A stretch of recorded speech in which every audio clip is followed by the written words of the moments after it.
এই দেখো, তুমি এখনো রেগে আছো আমার উপর। আমার রাগতে বয়ে গেছে আপনার ওপর।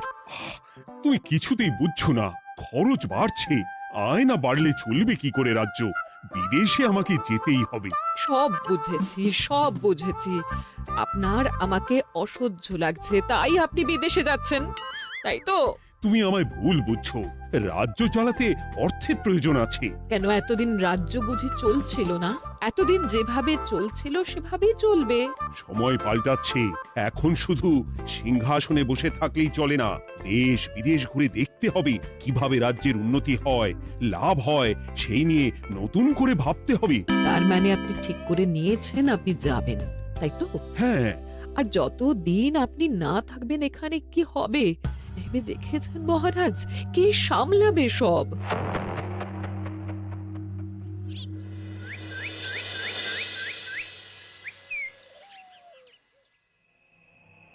চিঠি?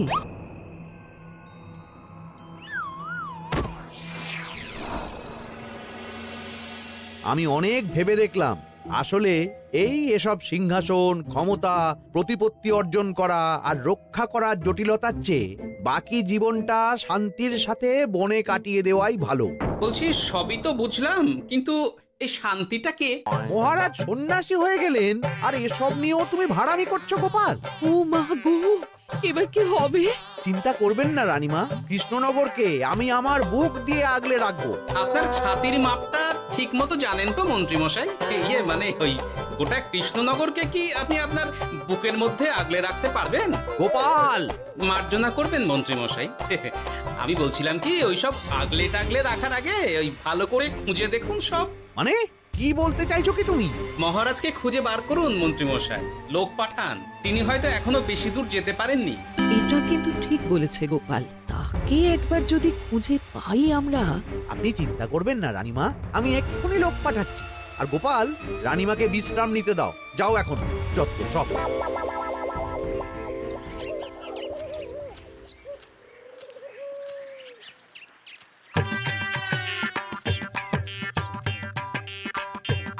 ওই গো, গেলে কই?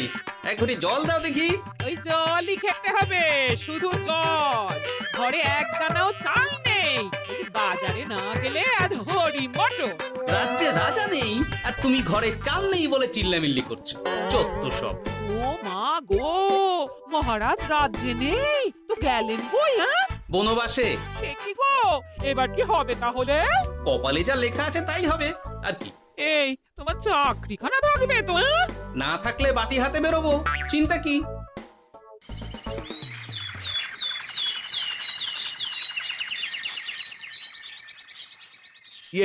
মহারাজ যখন নেই তখন আমি যখন এ রাজ্যের মহামন্ত্রী, তখন আমি এত মানে মানে করার কি আছে মন্ত্রী মশাই? মহারাজ নেই তো কি হয়েছে, রানীমা তো আছেন। আমরা তার কথা মতোই চলব। গোপাল একদম ঠিক কথা বলেছে। হ্যাঁ, আমিও তো তাই বলছিলাম। মহারাজ যখন নেই তখন রানীমার নির্দেশ মতোই তো আমাদের সামলাতে হবে সব। কতদিন আর আগলাবে গোপাল? আজ নয় কাল এই শর্মাকেই বসতে হবে এই সিংহাসনে। যতদিন পারি ততদিন তো চেষ্টা করতেই হবে মন্ত্রী মশাই। আপনি যদি চলেন ডালে ডালে, আমি চলি পাতায় পাতায়। রাজা মশাই আছেন? আমি অনেক দূর থেকে আসছি।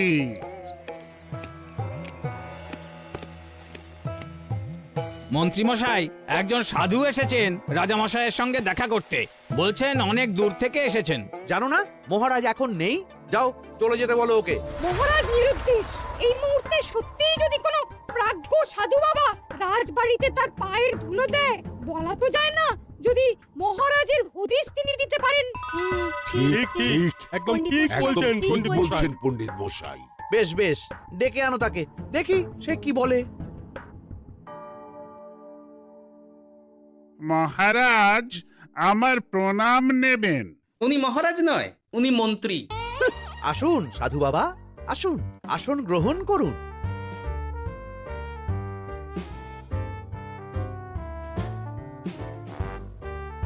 এ কি করলেন সাধু বাবা? এটা তো মহারাজের সিংহাসন। আপনার জন্য আমি অন্য আসনের ব্যবস্থা করে দিচ্ছি, আপনি বরং সেখানে বসুন। ওহ, রাজাই যখন নেই তখন তার সিংহাসনে বসতে ক্ষতি কি? আপনি কি করে জানলেন মহারাজ নেই? বুঝলে না, সাধু বাবা যে অন্তর্যামী গোপাল। এবার কি হবে? উনি যদি বলে দেন মহারাজ কোথায় আছেন, তাহলে তো আমার আর বাবা পণ্ডিত মশাই, আগেই ওরকম হামলে পড়বেন না। আচ্ছা, আপনি যদি অন্তর্যামী হন, বলুন তো আমাদের রাজা মশাই কোথায় গেছেন? জবর জটা কালো চুলে বেনামা অতীত বলেন। বুম! মহারাজ বনবাসে গেছেন। এটা যখন বলেছেন সাধু বাবা, তাহলে মহারাজ এখন কোথায় আছেন সেটাও নিশ্চয়ই আপনি বলে দিতে পারবেন। গোপাল, সব বিষয়ে নাক গলিও না তো তুমি। ঠিক ঠিক আছে, রাজা মশাইকে নিয়ে চিন্তা হওয়া তো খুবই স্বাভাবিক, কিন্তু গোপাল, রাজা মশাই বনবাসে গেছেন, তাকে আর সংসার মায়ায় বাঁধা ঠিক কাজ হবে না। এ আপনি কি বলছেন সাধু বাবা? মহারাজ না থাকলে রাজ্য চলবে কেমন করে? নতুন রাজা নির্বাচন করতে হবে। এই তো খেলা জমে গেছে, একে দিয়েই কাজ হবে মনে হচ্ছে। সাধু বাবা, এসব নিয়ে নয় পরে আলোচনা করা যাবে। এই কে আছো? সাধু বাবার পা ধুইয়ে দাও ভালো করে। না, বিষয়টা ঠিক সুবিধের মনে হচ্ছে না। আহা মন্ত্রী, করেছো কি? আমি সাধু মানুষ, এত খেতে পারি কি? ও বললে হবে না সাধু বাবা, আপনার জন্য নিজে দাঁড়িয়ে থেকে মহারাজের খাস হালুই করকে দিয়ে রাঁধিয়েছি সব। দেখুন না একটু, অমৃত অমৃত। বেশ বেশ, এত করে বলছো যখন, বাহ বাহ, চমৎকার চমৎকার। আমি জানি তো যে এমন খাবার আপনি আগে কখনো খাননি। তা বটে বটে, ভেবেছিলাম কটা দিন বিশ্রাম নিয়ে চলে যাব। এখন দেখছি যা আদর আতিথেয়তা শুরু করেছো তোমরা, তাতে তো মাস কয়েক কাটিয়ে না গেলে আমারই লোকসান হবে। থাকুন না, থাকুন, যতদিন ইচ্ছা থাকুন। আমার ইচ্ছা অনুযায়ী সব চললে তো ওই গোপালের জায়গায় আপনাকেই সবার মহারথী করে রেখে দিতাম চিরকাল। এসব কি বলছো মন্ত্রী? কেন, পরিকল্পনাটা মন্দ নাকি? আমি হব এই রাজ্যের নতুন রাজা, আর আপনি হবেন আমার রাজসভার প্রধান মহারথী। বটে, কাজটা খুব একটা কঠিন না। মহারাজ বনবাসে, আর আপনি নিজেই তো বললেন তাকে ফিরিয়ে আনাও ঠিক হবে না। তাহলে? তা বলেছি, কিন্তু বাকি অন্যান্য সভাসদেরা আছে, তারা তো। আরে ছাড়ুন তো ওদের কথা। আকাশে হাত ছড়িয়ে আর একবার মন্ত্র পড়ে নেবেন, বলবেন এই রাজ্যের রাজা হওয়ার ক্ষমতা একমাত্র আমার মধ্যেই আছে, ব্যাস। সবাই মানতে বাধ্য। তারপর আমার একটা হিল্লে হয়ে গেলে আপনারটার ব্যবস্থাও আমি করে দেব, বুঝলেন? বুঝলাম, একেবারে জলের মতো পরিষ্কার। ব্যাস, কালই তাহলে কাজ শুরু করে দিন। বেশি দেরি করে তো লাভ নেই। বলা তো যায় না, মহারাজের যদি রানীমার জন্য মন কেমন করে, রাজ্যে ফিরে আসে, ওসব হওয়ার আগেই ছেড়ে ফেলতে হবে সব কাজ। রাজা হওয়ার খুব তাড়া দেখছি তোমার মন্ত্রী। ওপরে ওঠার ইচ্ছা কার না থাকে বলুন তো সাধু বাবা? আর মাত্র কটা দিনের অপেক্ষা, ব্যাস। তারপরেই এই সিংহাসনের মালিক হব আমি, কৃষ্ণনগরের নতুন রাজা হব আমি। সমস্ত ধন দৌলত থাকবে আমার এই হাতের মুঠোয়। কি অত ভাবছেন মন্ত্রী মশাই একা একা? মানে কি ভাবছি তার কৈফিয়ত তো তোমায় দিতে হবে। হিমা, ছি ছি ছি, আপনি কেন কৈফিয়ত দেবেন? আপনার মুখ দেখলেই তো বোঝা যাচ্ছে যে আপনি কি ভাবছেন। তাই বুঝি? তা বলো দেখি কি ভাবছি আমি। আপনি ভাবছেন ওই কৃষ্ণনগরের সিংহাসনের কথা। শুনে ফেললো নাকি সব? আপনি ভাবছেন আমাদের মহারাজের কথা, তাকে কিভাবে ফিরিয়ে আনা যায় সেই কথা, তাই না? মহারাজকে যে আর ফিরিয়ে আনা যাবে না সে কথা তো আগেই বলেছি। তাই যদি হয় সাধু বাবা, আপনি এর একটা কিছু বিহিত করুন, না হলে রাজা ছাড়া রাজ্য। ঠিক বলেছ, রাজা রাজ্য, নুন ছাড়া তরকারি, আলো ছাড়া দিন, জল ছাড়া জীবনের মতো। তাই যত দ্রুত সম্ভব নতুন রাজা নিয়োগ করা দরকার। কিন্তু এ বিষয়ে সিদ্ধান্ত নেওয়ার আগে রানীমার সাথে কথা বলা জরুরি। তার চেয়েও জরুরি একটা কাজ আগে করা দরকার। কিসের কথা বলছেন মন্ত্রী মশাই? গোপালের বহিষ্কার। এ আপনি কি বলছেন মন্ত্রী মশাই? একে রাজা মশাই, তার মধ্যে গোপালের মতো বিচক্ষণ মানুষকে রাজসভা থেকে বহিষ্কার করলে তো রাজ্যেরই ক্ষতি। এটাই হচ্ছে সমস্যা। এই কক্ষে যার যেটা কাজ নয় সে সেটা নিয়ে বেশি চিন্তিত। তুমি বিজ্ঞানী, তুমি বিজ্ঞানে মন দাও, রাজকাজ আমার দায়িত্ব। তাহলে এরকম সিদ্ধান্ত নেওয়ার আগে সবার সাথে আলোচনা করা দরকার। কোনো দরকার নেই, আমি যা বলেছি তাই হবে। রাজ্যের ব্যয়ভার বাড়ছে, এই মুহূর্তে কোনো ভাঁড়কে অযথা বেতন দিয়ে পোষার কোনো মানে হয় না। তাই গোপালেরও কাল থেকে রাজসভায় আসার কোনো দরকার নেই। সবই আমি বুঝতে পারছি মন্ত্রী মশাই। বেশ, আপনি যখন বলছেন, এই আমার শেষ দিন রাজসভায়, চলি সবাই, ভালো থাকবেন।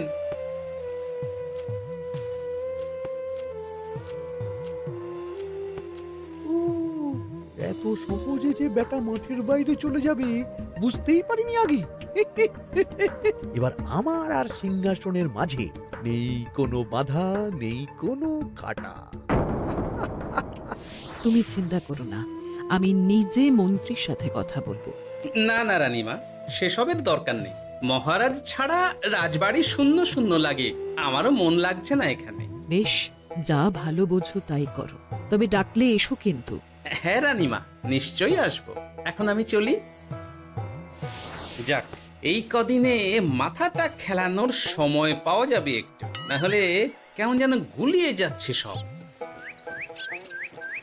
কি যে বলো গোপাল দাদা, এই শেষ দুটো শাকের আটি নিয়েও দরদাম করবে তুমি? ওরে, আমি বেকার মানুষ, দরদাম না করে উপায় আছে আমার? হ্যাঁ শোনো শোনো শোনো, মহারাজ কৃষ্ণচন্দ্রের অবর্তমানে কৃষ্ণনগরে নতুন রাজা হিসেবে নির্বাচিত হবেন রাজ্যের মহামন্ত্রী। সেই শুভানুষ্ঠানে রাজবাড়িতে আমন্ত্রণ রইল। এসব কি হচ্ছে বলো তো গোপাল দাদা? ভেতরের খবর আছে নাকি কিছু? না গো ভাই, তুমিও যা জানো আমিও ততটুকুই জানি। ও গোপাল দাদা, ব্যাপার কি? এ সময় এখানে কি চাই? রানীমার জরুরি তলব, এখনই ওই রাজবাড়ি যেতে হবে তোমাকে। কিন্তু আমার যে বাজার হয়নি এখনো। আরে ওসব বাজার টাজার পরে হবে, তুমি এখন আমার সাথে চলো তো। মন্ত্রীকে আমি বিশ্বাস করেছিলাম, ও যে এইভাবে বিশ্বাসের সুযোগ নেবে আমি একদম বুঝতে পারিনি। আমাদের এক্ষুনি অন্যান্য সভাসদদের সাথে কথা বলা দরকার রানীমা। কারোর সাথে কথা বলার দরকার নেই রানীমা, আমি নিজেই চলে এসেছি আপনার সাথে কথা বলতে। এখানে কি জন্য এসেছো গোপাল? রানীমার কান ভাঙাতে? বাহ, আপনি সবার মাথা মুড়িয়ে সিংহাসন কবজা করতে পারেন, আর আমি রানীমাকে সেই সত্যি কথা জানাতে পারি না? চুপ, ভুলে যেও না আমি কৃষ্ণনগরের হবু রাজা। মুখ সামলে কথা বলবে আমার সাথে। এসব কি হচ্ছে মন্ত্রী মশাই? রাজা মশাই নেই, সেই সুবাদে এ কি শুরু করেছেন আপনি? আমায় আপনি ভুল বুঝবেন না রানীমা, আমার হয়ে যা বলার সাধু বাবাই আপনাকে বুঝিয়ে বলবে সব। উনি আর কি বোঝাবেন? কতদিন এসেছেন উনি, কি জানেন এই রাজ্যের বিষয়ে? সাধনা মা, সবই সাধনা। সাধনার জোর থাকলে সবকিছুই জানা যায়, ভূত ভবিষ্যৎ অতীত সব। সেই জোর থেকেই বলছি মা, মন্ত্রীর কপালে আমি জ্যোতি দেখতে পাচ্ছি। মন্ত্রী যদি রাজ্যের রাজা হয়, এ রাজ্যের উন্নতি কেউ ঠেকিয়ে রাখতে পারবে না।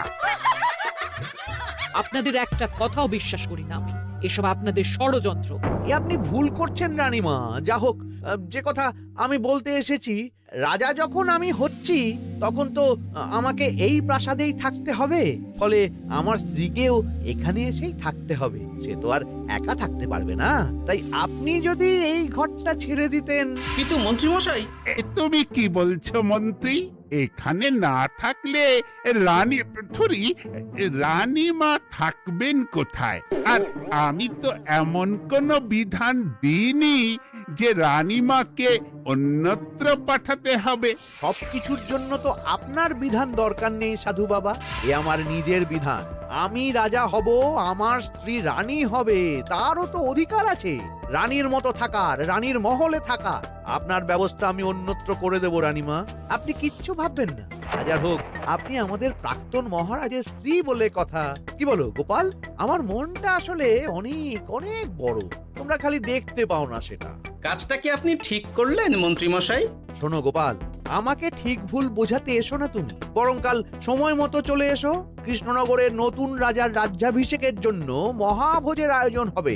যতদিন পাচ্ছ খেয়ে নাও পেট ভরে।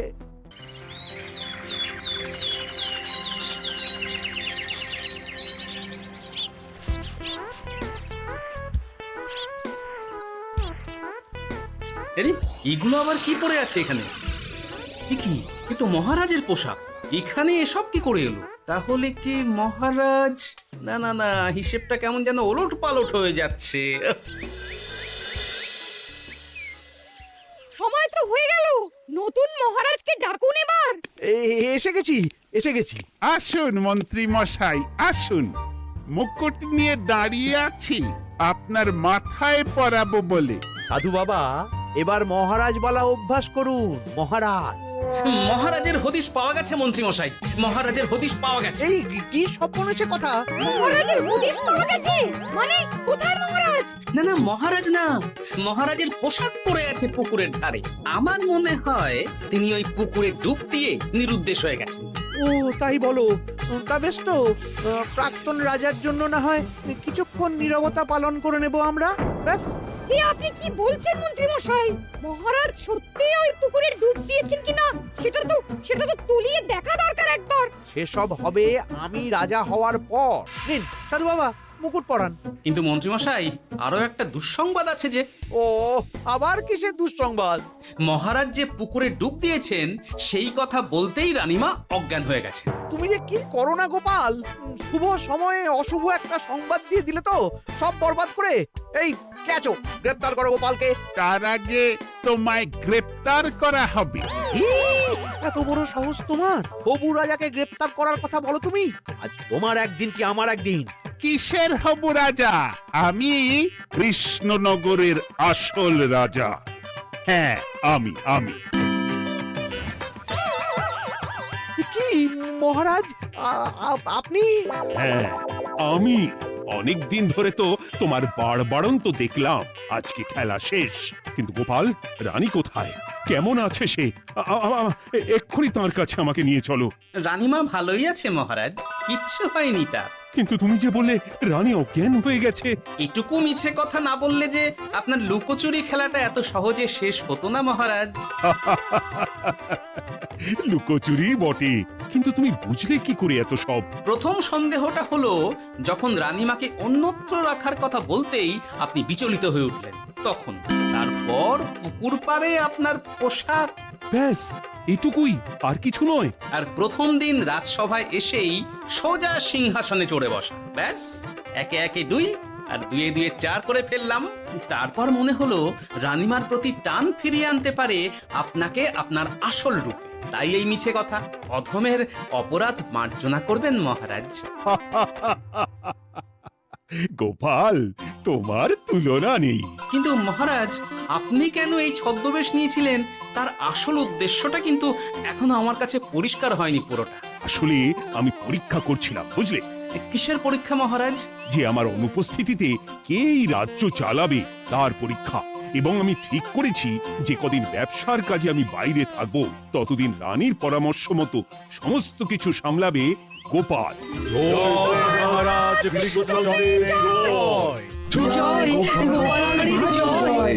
আর আমি মহারাজ? তুমি থাকবে পেয়াদা। এ কি শুধু জল আর ভাত? আগেই বলেছিলাম বেশি বেরো না, বেরো না, রাজা হবেন। এখন খাও খাও, জল ভাত খাও। চেষ্টায় তুমিও আমাকে ভুল বুঝলে গিন্নি।